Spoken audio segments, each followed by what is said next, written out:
Olá pessoal, tudo bom? Meu nome é Solon, sou idealizador do canal Elétrica América e eu vim hoje aqui para mostrar para vocês um pouquinho do padrão norte-americano de elétrica, ok?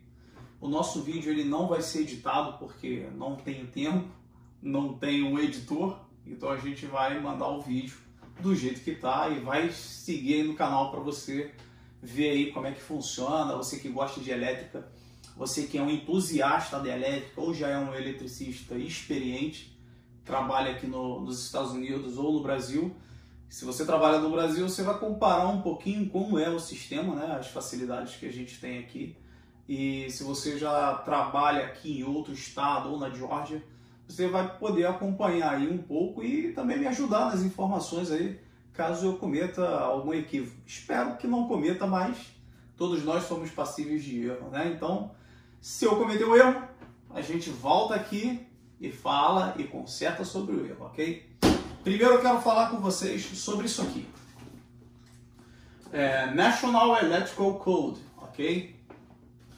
Esse livro aqui é o livro que a gente chama livro de códigos, né? Ou Code Book, e nele contém as diretrizes para se executar um sistema elétrico ou uma instalação elétrica residencial, comercial ou industrial de forma em conformidade com os códigos nele descritos, ok?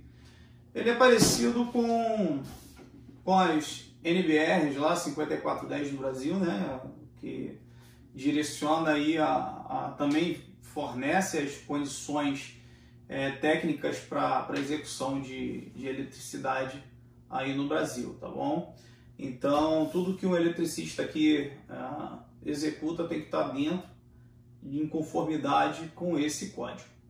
Uma curiosidade é que cada estado tem autonomia para dirimir algo desse código, tá bom? Por questões climáticas, de geografia natural, por exemplo, como a Califórnia, que tem alguns problemas de terremoto lá, então algumas partes do Código Nacional ela ignora e formula uma emenda, né? Se chama uma emenda, para que esse código ele seja modificado pela necessidade daquele local, tá bom? Aqui na Geórgia, por exemplo, todo o código é obedecido dentro do que o código diz, tá? Porque é um estado que o clima é temperado, é frio, muito frio no inverno e calor, muito calor, quando na época de verão, tá bom? Pessoal, eu quero falar para vocês um pouquinho agora aqui do nosso sistema residencial, tá bom? Só vou colocar aqui uma luva, não tem perigo de choque elétrico, o sistema está desligado, tá bom? Aqui eu tenho um main switch, ok? Do qual eu já desliguei ele, tá para baixo, e eu não tenho power, tá? A gente aqui nos Estados Unidos chama power, ou seja, não tenho fase, não tenho energia nos barramentos, tá bom? Quero mostrar para você como é que é o padrão aqui norte-americano de montagem. Você tem um medidor, tá? Esse medidor, galera, tá fora do padrão de montagem residencial, porque esse medidor aqui para sistemas temporários, mas para fim didático, para fim de mostrar para o público como funciona, eu resolvi colocar ele aqui enquanto eu não providencio um meter base, ok? Um base meter, aliás, meter base totalmente residencial, tá bom? Ele não tem essa parte aqui de baixo, tá? Isso aqui é para quando se está iniciando uma obra e o local não tem nenhuma fonte elétrica. Então o eletricista ele solicita um padrão temporário só para fornecer energia para a obra, o pessoal trabalhar, tá bom? Aqui eu tenho, depois da medição, um main switch. Main switch protege com 100 amperes esse sistema. Esses cabos chegam aqui. Estados Unidos, sistema residencial é monofásico a 2 fios, tá bom? Aqui a gente não tem trifase para sistema residencial, somente comercial, tá bom? Quando a gente fala de sistema, isso causa uma confusão na cabeça de muitos eletricistas, tá bom, pessoal? Mas depois eu vou explicar nos próximos vídeos como é que funciona essa questão do monofásico a 2 fios, tá bom? Uma comparação visível aqui nas medições do sistema trifásico entre tensões de linha, né, entre fase e fase, nós temos 208 volts, tá? Aqui nos Estados Unidos, 208 volts. No sistema residencial, não existe uma defasagem de 120 graus entre os fasores. Então a gente tem aí 240 em 180 graus, tá bom? Mas isso a gente explica depois para quem já está mais por dentro de elétrica, para quem já é eletricista. Agora eu quero falar mais a língua de você aí que quer começar a iniciar na elétrica e talvez queira pegar um pouco mais de experiência, como é que a gente procede nas instalações elétricas aqui dos Estados Unidos, tá bom? Então vamos lá. Aqui eu tenho as caixinhas de interruptor. Aqui uma caixinha que seria instalada numa tomada. Aqui uma outra caixinha que eu poderia instalar um interruptor ou uma tomada junto, tá bom? Você pode fazer isso também. Cada caixinha dessa a gente chama de nail box, ou essa daqui que tem um bracket lateral. A nail box, porque tem isso aqui, nail, que seria o prego em inglês. Minha pronúncia não é boa em inglês, tá bom? Mas eu estou tentando aí ajudar você a entender como é que funciona. Eu tenho uma arestazinha, um anteparo.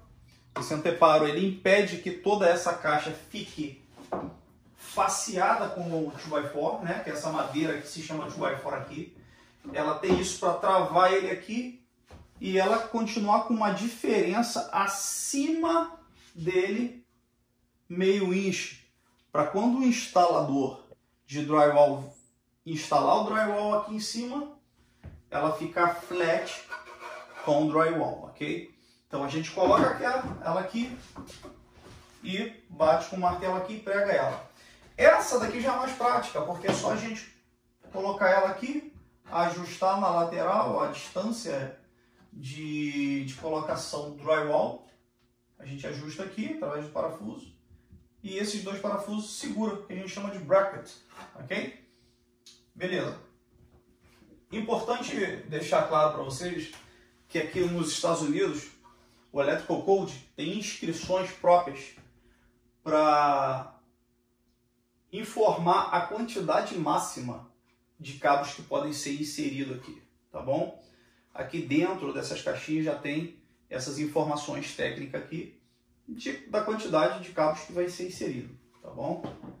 A gente tem aqui uma bar wringer, ok? A gente chama isso aqui, bar wringer. Essas caixinhas com esse bracket, depois que for colocado o drywall aqui também vai ficar flat, vai ficar faceado o drywall, porque já tem uma altura aqui que eu consigo regular isso, tá bom? Ela normalmente é destinada para pequenos lustres, nada muito pesado. Existe bar wringer que é destinado para a instalação de ventiladores, porque além de ter vibração ali, ele exerce uma força maior de peso, tá bom? Vamos falar um pouquinho aqui do sistema de painéis aqui nos Estados Unidos. Aqui é muito comum você encontrar painéis da Siemens, Square G, da Eaton, são fabricantes aí conhecidos no mundo todo, tá bom? Uma das coisas aqui que eu acho muito interessante nos Estados Unidos é a forma com que você encaixa os disjuntores, tá? Painel desligado, a gente está trabalhando de forma segura, não está energizado, não tem partes vivas aqui, então eu posso manipular aqui tranquilamente, que não tem risco de eletrocução, tá bom? Quando a gente tem um breaker ou um disjuntor desse, tá bom? Aqui dentro tem um soquetezinho que esse pino macho é inserido de forma bem pressionada aqui dentro, ok? Esse outro lado é só a garrazinha ali para ficar fixado. Eu vou fixar um aqui para vocês terem ideia de como é mais ou menos a facilidade de encaixar esses devices no seu painel, entendeu? Tirei.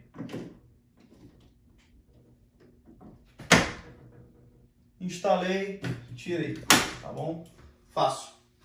Outra coisa, sobre a informação aqui dos breakers ou dos disjuntores, né? Normalmente a gente aqui nos Estados Unidos chama aí de circuit breaker, né? Mas aí no Brasil é disjuntor. O padrão nos Estados Unidos todo é o padrão NEMA, que você tem como característica essa cor preta. E antigamente lá no Brasil a gente tinha esse padrão bem lá. Quando foi a última instalação elétrica que eu fiz que tinha um padrão NEMA? Acho que em 2002. Era a época mais ou menos aí que estava chegando o padrão DIN no Brasil. Não lembro bem, tá? Então, pessoal, a característica do sistema NEMA é essa cor negra, né? Antigamente a gente chamava aquelas caixas de baquelite. Acredito que hoje não seja mais baquelite, seja um outro tipo de material, tá bom? Vamos falar aqui sobre alguma coisa que tem aí no Brasil parecido, tá bom? Quanto à questão de proteção de falta à terra contra choque elétrico ou arco elétrico, tá? Aqui, pelo fato das casas ter aquela lã de vidro forrada em todo esse espaço aqui, isso torna as casas um material favorável a incêndio, tá bom? Porque madeira junto com lã de vidro, isso aí com o tempo ele vai acumulando também gordura, dependendo do local da casa, e isso vai tornando mais e mais inflamável. Para evitar incêndios, muitas vezes por ferimento da capa do cabo, tá bom? Muitas vezes, por algum motivo, a capa foi raspada e eu tenho o isolamento do cabo comprometido de alguma forma, pode surgir arcos elétricos de contato aqui, tá bom? E isso dentro da parede onde eu tenho isolamento térmico, o material que provavelmente vai ser combustível, pode causar um incêndio. E aí entra em cena esse cara aqui, que é o Arc Fault Circuit Interrupter. Ou seja, ele entende e consegue interromper o circuito por overload, ou seja, por corrente, sobrecorrente, ou por sensibilidade a um arco elétrico. Tá bom? Ele vai identificar que esse arco elétrico causado por um pré-curto-circuito ou por algum outro fenômeno que venha acarretar um arco elétrico, ele vai entender isso e vai interromper. Para que esse arco elétrico não gere combustão dentro da parede que já está fechada, ok? Então esse cara aqui ele necessita também do neutro, ele vai encaixar aqui no barramento de neutro automaticamente para fazer o sistema dele de dentro lá, o relé de estado sólido dele atuar, tá bom? E aqui no caso, quando a gente fazendo a demonstração rápida para você, o mesmo sistema do outro, tá? Encaixou, forçou, ele está pronto para usar, tá bom? Interessante é que tem que sair de dentro dele, tem que sair neutro e fase, tá bom? E esse circuito ele vai ser protegido ao longo dele por esse cara aqui. Um breaker que é bem parecido com o sistema DIN do Brasil, né, que foi adotado aí pela NBR, né, lá no Brasil. Ele tem quase o mesmo sistema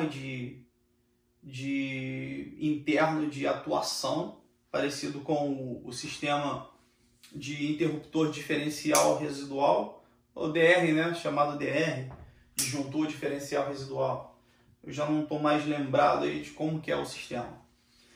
Esse cara aqui, ele faz quase o mesmo sistema, né? Ele tem quase o mesmo sistema. Nos disjuntores DIN você tem um transformador de corrente na entrada, um transformador de corrente na saída, e ele faz o ΔP de valores de corrente de entrada e de saída. Se o da saída tiver maior, ele vai atuar até, acho que 350 mA, não sei, não lembro mais. Esse aqui tem o mesmo sistema, só que ele leva em consideração também a entrada de um neutro aqui, natural, tá bom? Esse neutro, ele entra pelo sistema, faz a alimentação do circuito, faz o funcionamento do circuito, dos relés de estado sólido, do transformador de corrente que está aqui, sai por esse pino prata, tá bom? e segue o power pelo pino dourado aqui. Todo o circuito tem que ser alimentado por receptacles convencionais, que são esses daqui, tá bom? Depois eu vou te explicar. Convencional porque ele entra uma fase e um neutro, e o sistema dele é um sistema comum de ligação de fase neutra, tá bom? Reparando aqui que um pino de neutro é maior e o pino de fase menor, tá bom? Então vamos lá. Esse cara aqui, semelhante ao disjuntor DIN lá do Brasil, tá bom? Ele protege as pessoas de uma tensão de toque para a terra, tá bom? Ou se algum tipo de equipamento cair na água, ele também vai atuar, vai ter essa sensibilidade aí de saber que a corrente que está saindo está sendo maior do que a que está entrando, tá bom? Aqui eu também tenho um exemplo de um receptacle que tem o mesmo sistema do GFI, do ground fault, que é falta para terra, tá bom? De falha para terra. Eu tenho o mesmo sistema integrado aqui dentro. Quando que esse cara aqui ele é empregado? Quando eu não consigo tecnicamente instalar um breaker no painel para alimentar todo um circuito que foi ramificado do painel. Por que acontece isso? Porque quando eu protejo um circuito com esse disjuntor aqui, o neutro desse circuito ele não pode ser compartilhado com um circuito alheio, um outro circuito. Os conflitos de neutro, de retorno por neutro, vai fazer ele atuar indesejadamente, tá bom?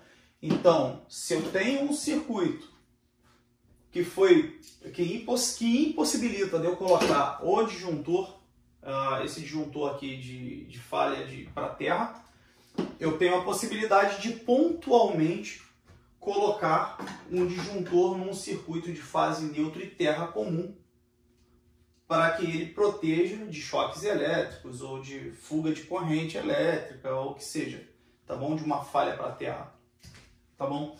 Interessante também mencionar que todos os dispositivos aqui, desde switch, interruptor, eles têm um pino para aterramento, tá bom? Tá aqui. E esse cidadão aqui ele não funciona se não colocar o aterramento nele, tá? Ainda tem isso. Aqui a gente tem os cabos Romex, são cabos listados no Electrical Code para uso residencial. Eu tenho aqui um 3.6 gauge, né? 3 AWG, 6 AWG, 3 vezes 6 AWG e um aterramento, tá bom? Todos os cabos aqui nos Estados Unidos eles são fabricados já com um aterramento integrado ao corpo do cabo Romex. Cabo Romex, numa linguagem mais técnica lá dentro do Electrical Code, dentro do livro, são cabos não metálicos, porque cabos empregados no sistema industrial e comercial, essa capa é metálica, tá bom? Isso a gente vai ver depois. Aqui eu tenho um Romex, tá bom? Destinado também para as áreas residencial. Esse daqui, no caso, é um cabo 12.2, tá? 12 gauge, 12 AWG vezes 2 e um aterramento de seção igual, tá bom? Ele é coberto por uma capa, por dentro tem isso aqui, reforço, para isolar o neutro, para isolar o aterramento. E a capa é só você tirar e passar. Esse daqui é um Service Cable, tá bom? Service Cable. Esse daqui é 3 vezes 4 AWG. Eu tenho 3 cabos AWG e um, se eu não me engano, esse aqui é 6. 6 para aterramento, ok? Eu tenho uma lista branca indicando que esse é um condutor neutro. Esse daqui é o condutor fase e esse aqui também fase. Tá bom? Ele tem uma capa parecida com aquele plástico chumbo lá do Brasil, de muitos anos atrás, o pessoal aí que é mais antigo sabe. Ele tem uma proteção aqui de fibra de vidro com uma resina, e aí a gente tem que decapar. Esse cabo aqui ele é empregado quando a gente instala o padrão de entrada, né? Meter base, e a gente sai dele e alimenta o main switch, né? E sai do main switch, a gente usa esse cara aqui para sair daqui e alimentar o nosso painel elétrico, tá bom? Entre as caixas aqui eu esqueci de relatar a Bar, tentando lembrar aqui o nome, Bar Ranger, ok? É muito difícil falar esses nomes em inglês, gente, muito difícil. Às vezes a gente acaba quebrando um pouco a língua, mas a gente tem que vencer essas barreiras aí. A Bar Ranger, acho que eu cheguei a comentar no início, é para lâmpadas normais, uma lumináriazinha que não vai exercer muito peso. E aqui a gente sai com um cabo, tem um conectorzinho que a gente sai aqui do circuito, passa por esses furos aqui, desce ele no centro do 2x4, entra na caixa, da caixa a gente sai, volta e entra aqui, tá bom? Sempre assim. Eu queria falar com vocês sobre o nosso canal, né? O meu canal. Meu canal ele tem o intuito de ajudar alguns brasileiros que queiram tomar aí um novo caminho, escolher uma profissão nova ou querer aumentar o know-how de conhecimentos.